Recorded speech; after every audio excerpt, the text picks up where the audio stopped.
Good evening, my brothers and sisters, and welcome to another episode of A Word with Pastor Webb. I'm your host, Pastor Webb, and we have a very, very special guest this evening. We have the president and CEO of Nujak Companies, Mr. Frank Kendrick. Please help me to salute and celebrate my friend and brother. Come on. How's it going, my brother? It's doing wonderful, man. Good. How was the drive? It was great. It was great. It was a little accident, so it was a little hesitation there, but it was all good. Okay, all great. Yeah. I-4 was backed up, but you made it safe. Yeah, that's right. To God be the glory. All right. Well, let's go into our first question. Yeah. What is your story? Tell me how you grew up. Yeah. Well, first of all, I just want to say thank you so much for having me on the show. I think your show is fantastic, and just so honored to be on this show. But I am the fourth child of 5 children, born to Betty Kendrick, who was a 27-year-old maid working in Palm Beach, single parent, and Joe Tomberlin, who was a 29-year-old young man who was working as a sailing instructor in Palm Beach. Okay. And so I was the only boy. I'm the only boy, and I had the opportunity to watch my mother go back to school and go from being a maid to a shoe saleswoman to being a registered nurse. And I saw my dad go from being a sailing instructor in Palm Beach to being an entrepreneur. He had his own landscaping business, lawn maintenance business, wow. Where I spent a lot of time growing up, and also then eventually had his own construction company and real estate company. So I had an opportunity to see that as a kid coming up. So that was. So would you say, were you middle class, rich, poor? Actually, it's kind of weird. We were when I was born, we were born in what they would say proverbial project. Okay. And my mother had a 1-bedroom, and it was 4 of us at the time, and I was like sleeping in the middle. We had 2 twin beds pushed together. My mom slept on the couch. Wow. In the living room. So, but it was kind of a rich, poor to riches, or middle class, I guess you can say, because, as my mom, began to go through school and became an RN, that was a game changer for us. But we moved on the other side of the railroad track. We were the first. We were the first to integrate the neighborhood. Right. And so you finally got a piece of the pie. Yeah, we finally finally got a piece of the pie. Yeah. All right, perfect. So yeah, that was good. Okay. Now give me 3 words that best describe who you are and why. Dreamer, believer, and mentor. Dreamer, believer, and mentor. Yeah. Explain. Yeah. I've always been a dreamer. Okay. Even from a kid, that I would sit outside and just sit on the front stoop of the house and just look out into the field and just dream about all kinds of stuff. I would, and I'm talking about daydreaming. Okay. But I would always dream about my future. What kind of life I was going to live, and I got an opportunity to see. My dad was. I saw him become an entrepreneur, and so I saw a lot of his friends, Gordon Nelson, John Berry, Brad Ray. These guys were very wealthy, and I saw nice homes, and then of course I worked over in Palm Beach, cutting lawns, and I would see these big giant houses and how the people was living who had some real money, and I always aspired to have more, and so I always dreamed big. I always had big aspirations, and in fact, I knew even at an early age. A lot of my friends say, "Man, you knew a long time you were going to own your own business." But I was saying in high school that I was going to own my own business because I just saw what being an entrepreneur could do. So. All right, and you said believer. Explain. Yeah, so believer. I'm a man of faith, and it just seems to be like God has allowed me to be put in situations where I have to exercise faith to believe Him for the impossible. Anytime you catch me, it's like I'm believing God for something impossible. It just seems to be the journey that He's had me on. But I've also I don't know if it's a gift of faith, but I've always been able to believe him for that impossible. Perfect. And so that's why I say believe. All right, and mentor. Mentor. I had great mentors. Okay. I had high school coaches, middle school teacher, that for some reason or another, they just took interest in me as a kid, and they would talk to me about things that they weren't talking to other people. I even had teachers take me home, principal, and then as I got older, my uncle, and just had a great village of people that helped raise me. And my dad is probably my greatest mentor. Okay. And even though he was not in the house with us, he and my mom never married, but he did a great job at mentoring me. And so, like, as a result, like, I just believe in mentoring other people. Wow. It's amazing the perspective that you can have, that you get an opportunity to see where they are, right, and you can kind of see that trajectory where they're going. Wow. Just because where you are, like, you're able to look back and see where they're going. And so we're able to, speak into the lives of younger people who, and help them to be able to navigate life. And so I just believe in paying it forward. Yeah. Perfect. Yeah. Now, why did you choose your profession? And please describe your company. And what is Nujak Companies, and where are you located? Okay. All right. So I chose my profession because, again, I kind of mentioned some of the OGs that I got a chance to come up and see how these guys was living, man. All right. And I really wanted that. And they were all involved in real estate, buying real estate, fixing things up, selling it. Brad Ray he was one of my dad's friends. He was a serial entrepreneur. So he had all these different companies, and bro was living. And I'm like, and so I was raised kind of, working construction and seeing these guys pulling up on the job site. And I was like, man, that's what I want to be. So so that's kind of what put construction in my heart. I wanted to be a contractor.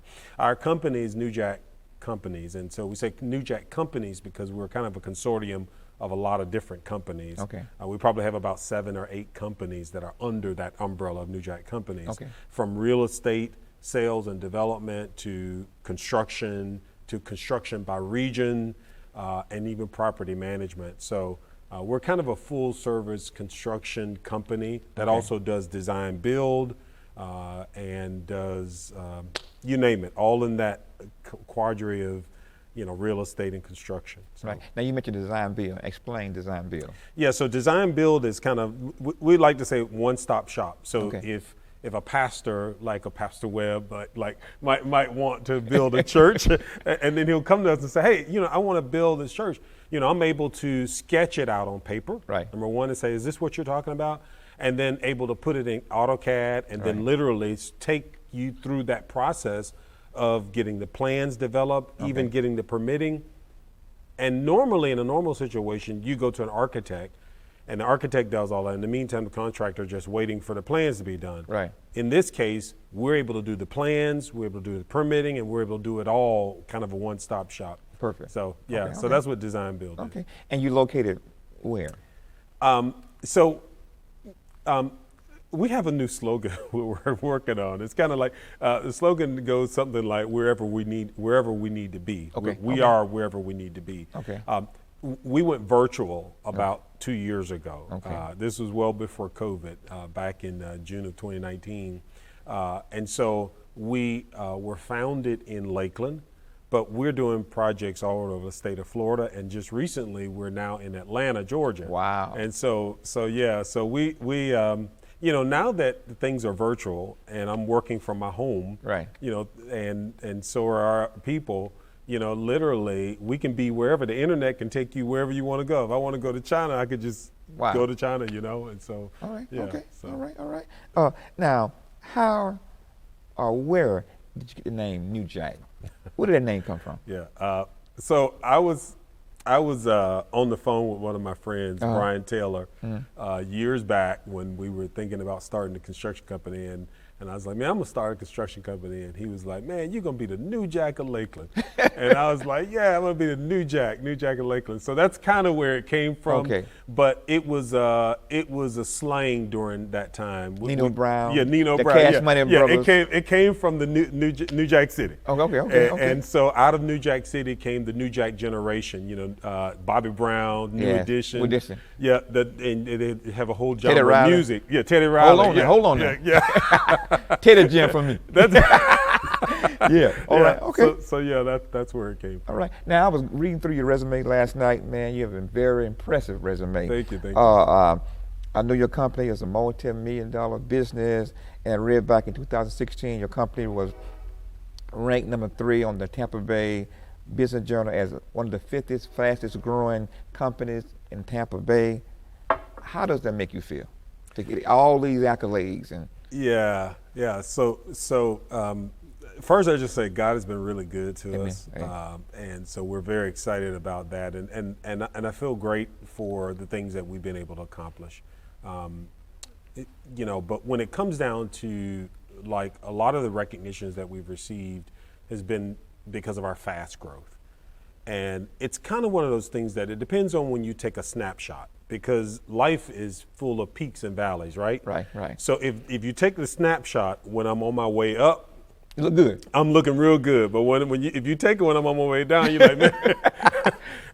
and people have, you know, we tend to not appreciate those valleys. Right. But without those valleys, Amen, you won't have the peaks. Yes. So well, preach then. Go ahead, preach. Yeah. So you know, in those moments when we've been growing, you know, just so happens that the Tampa Bay Business Journal and other business reporting organizations have been able to take a snapshot of our success growing up.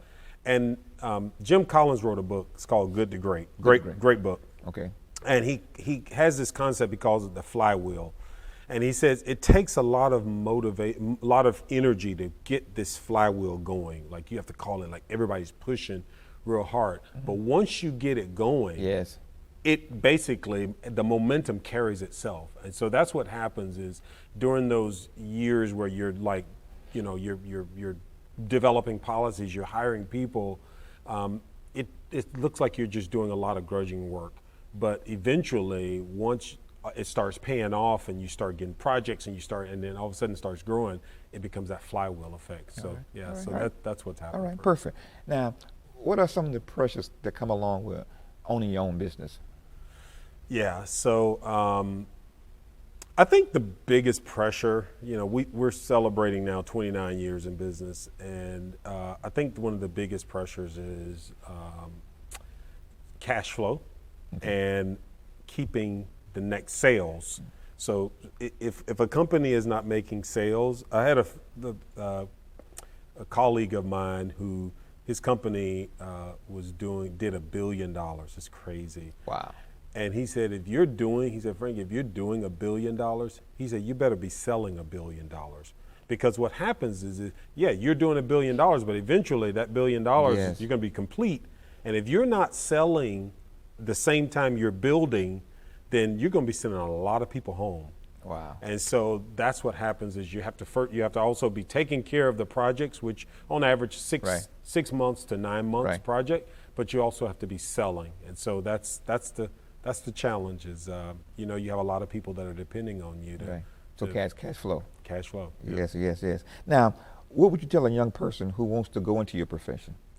What advice would you give them? I would tell them to find a construction company that's willing to take a chance on them and allow them to do, you know, labor work or even estimating or even just project coordinating, picking up the phone, calling bidders, but whatever, get yourself in the environment of construction, you know, however you can. There's a lot of great construction academies if you're in middle school, high school, a lot of great construction academies that you can get involved with, that these academies are just incredible nowadays. And so that's what would be my recommendation. All right. Yeah. Now you have built several buildings, several churches, many churches, many buildings. Could you name a few churches and buildings you have built? Well, I'm actually sitting in a building, yay, sitting in a building that we built, and it's just amazing. It's beautiful, but this is probably one of the best. We have just so enjoyed. Every time, it seemed like we always getting these calls from Pastor Webb, and he's a big dreamer. So, right. we built this building and then some other on the property, but also. Coney Funeral Home. Right. We just finished that. Yeah, I saw it on. Just finished. We're so excited about that project. It's a beautiful building, and Sanji has done a great job. And just has a great reputation. And so it was really an honor for us to be able to build that for her in a great location. We're building a church. We have a kind of hall of fame of folk. You and Pastor Gibbons is another one. Right. And we're building his second church down in Fort Myers. Right. But we built Florida Polytechnic. That's a big one. Southeastern University, we've done a lot of work out there at Southeastern University. Mid-Florida Credit Union, they're one of the fastest growing credit unions, banking facilities in the country. We built a lot of those, and so built a lot of churches. Right. So, well, be honest, working with us, was it difficult or was it easy? That's a loaded question. So I'll say, because some say I was aggressive. Yeah, well, I wasn't aggressive. Yeah, I'll say it like this: everything rises and falls on leadership. Amen. And sometimes when you observe and you work with great leaders, they make it look easy. Right. You made it look easy. You made the process easier than it was where we have had other projects where we didn't have, 21st century leaders that were at the helm of it, and it makes it a little more difficult. Mm-hmm. You are very demanding. This church is very demanding.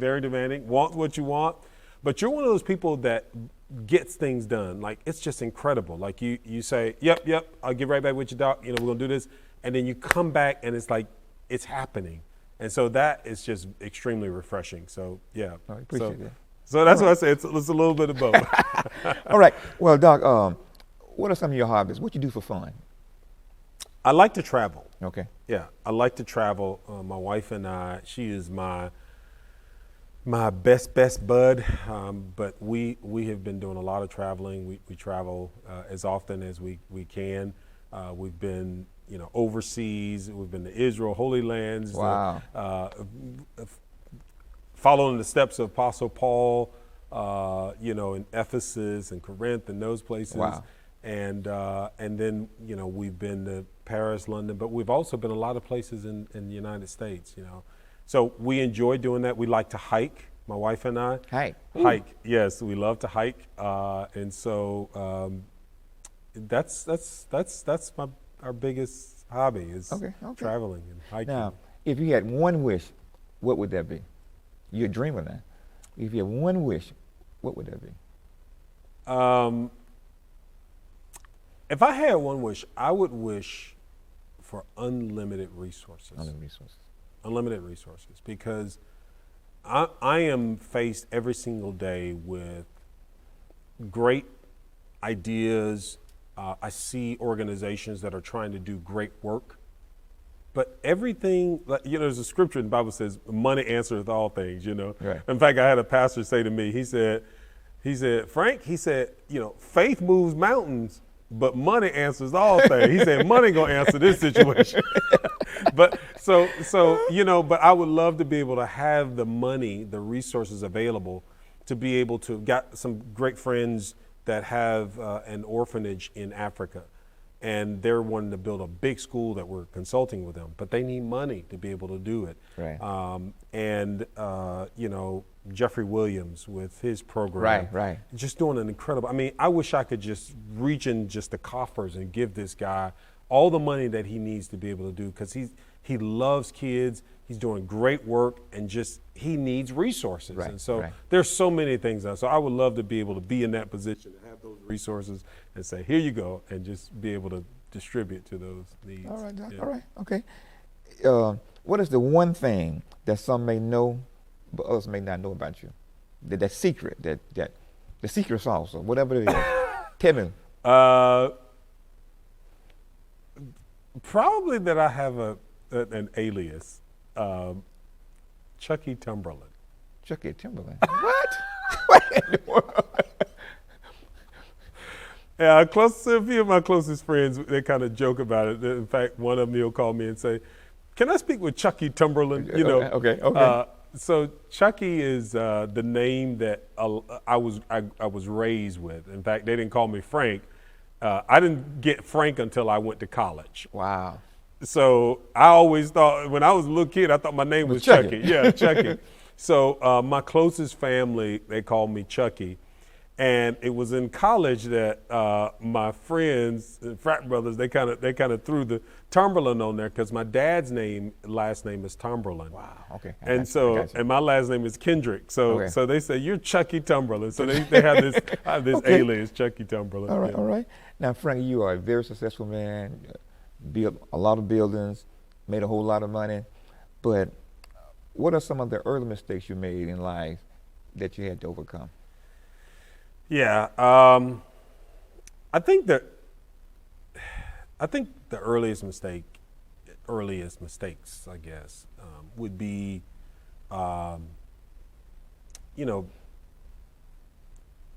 not choosing my associations as wisely as I should. I kind of got caught up in some stuff by hanging out with the wrong people, being at the wrong place, the wrong time with the wrong people. Right. And encountered some setbacks that I had to overcome. Right. And so I think birds of a feather really do flock together. Right. You are the company that you keep. Right. And so that was one of the things. The other one I think is more in the professional sense, in the business sense, is being too trusting. Okay. I heard is it Pastor Poe, Greg Poe, he passed away, but he said one time, trust but verify. Yeah, trust and verify. Trust but verify. Right, right. And I think that's the part, is a lot of times I would trust people to do things, but wouldn't follow up and verify. Wow. And then you find out too late that, oh my gosh, you gotta be kidding me. He wasn't even doing this, or he wasn't doing that. Right. This is a big aha moment. So wow. So I think those are the two things. Okay. Now, how do you balance work and family?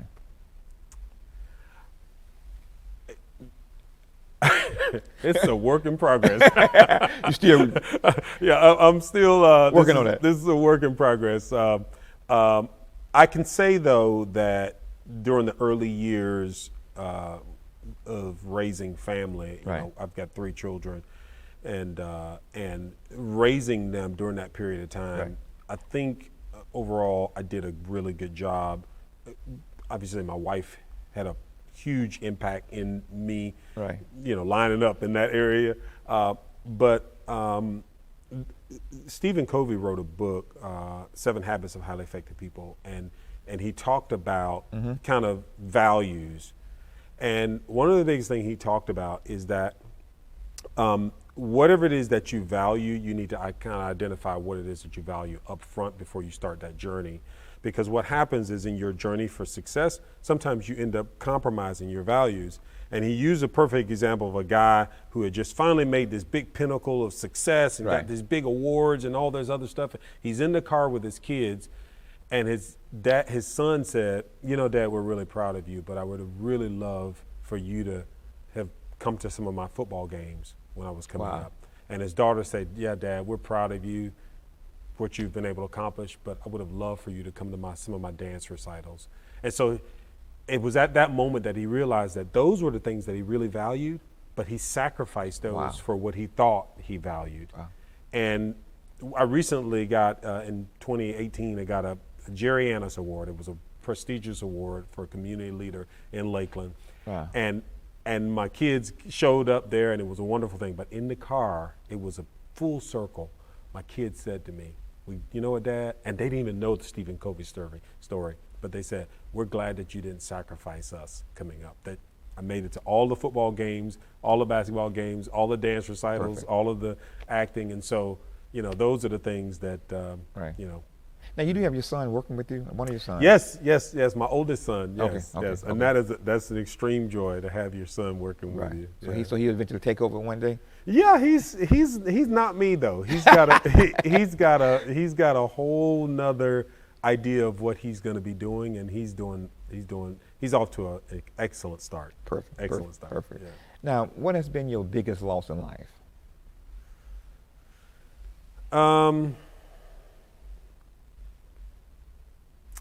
Something I think about often, and I know we're in politically charged climates all the time, and you have pro-life advocates and pro-choice advocates, and I've always just kind of been in the middle on that. But I think one of my biggest regrets or losses was having an abortion, and he was a boy. And I often think, in fact, sometimes I'll be in prayer and I'll think about it. Sometimes I'm like, he's in heaven, but it's like one day I'll get a chance to meet him, but I denied him the right By Jesus. to exist. Like the whole earth experience, I took that in my hand and I said, no, you don't get a chance to even exist in this life. While my other kids get the opportunity to exist and matriculate in earth, he didn't do that. And it's just one of those things, it's one of those do-overs that I try to live my life without regrets, but that's one of my biggest regrets is that, I wish I could. And God is in some way, he showed me how he's brought redemption is he's brought other young men into my life. Right. And I'll never forget one day he said, those are your sons, two young men, and I still mentor those guys today. And one I took in my home, and he became a part of our family. So I just believe that was God's redemption for us. Perfect. Now, what are you most proud of? On that same line, my family. Okay. That brings me the greatest joy. We have a very close family. Again, I've got 2 boys and a girl in the middle. And then an extended family of young men that I mentor and are part of our family. But, our family is starting to do business together. So my oldest son, he's in the business, but he's taken this wonderful route of building wealth and doing all kinds of wonderful things. And so now my daughter and my youngest son, we're pulling them in. And so we're actually starting our own first family project where we're actually going to be developing some real estate together. And so I'm really excited about that. But our kids have just, I can sit here and talk about our kids all day long. We're just, and then my wife is my best friend. So it's the family. I appreciate that. Yeah. That. Now, if you could trade places with one person, who would that be and why? Probably the president. And tell me why. I think it would be exciting to be the president for a day. Yeah. He's got, from international relationships, the Israeli, issues that are going on, Russia. Wow. I love to have a conversation with Putin and talk about, some of their ambitions and, China, and then, the COVID, crisis and the response that I just think it would be great to be that guy for one day to just kind of have that power. Yeah, have that power and make some decisions. Hopefully they won't reverse them the next day. Say, man, get this joke out of here, man. Wow. Yeah. Okay, Frank, now you're a very successful man, made a lot of money. How has God played a role in your success?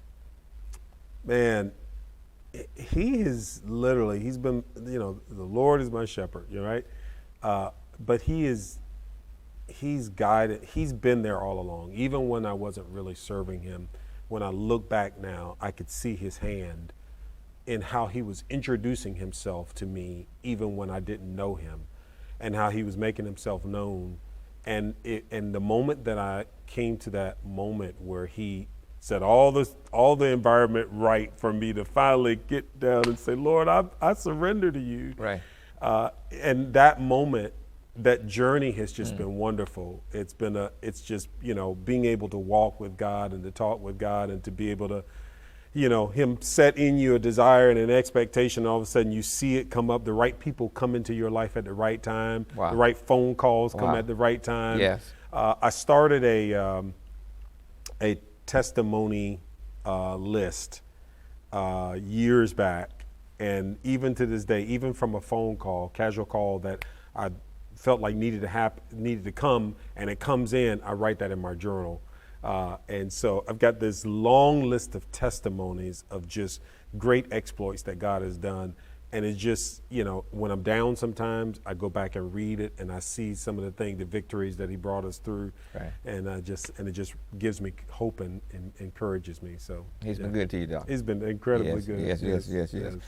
As we bring it to a close, any closing words you would like to leave with my listening audience?